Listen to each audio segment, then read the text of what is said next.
Allah sebut dalam Al-Quran, fastabiqul khairat, berlumba-lumbalah kamu dalam membuat kebaikan.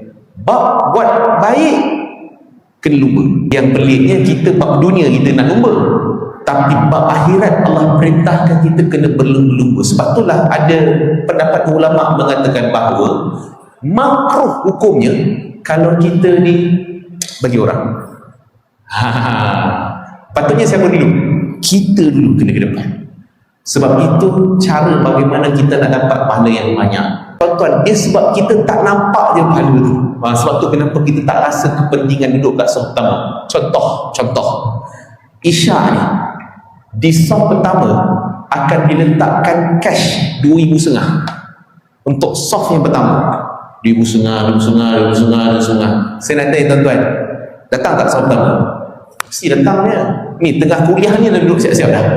Sebab apa? 2,500 ni. Sebab nampak orang yang beriman ni, orang mukmin ni adalah Allah sebut dalam surah Al-Baqarah, mereka ini percaya kepada perkara yang tak nampak. Janji-janji Allah yang gaib. Pahala mana nampak? Syurga mana nampak? Neraka mana nampak? Tapi orang mukmin ni dia tahu itu ada. Janji Allah pasti.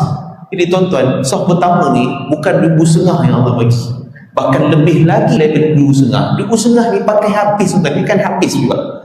Tapi apa yang Allah akan bagi ni dan akan kekal dan mungkin jadi asbab menyelamatkan kita di padang mahsyar Allah Subhanahu.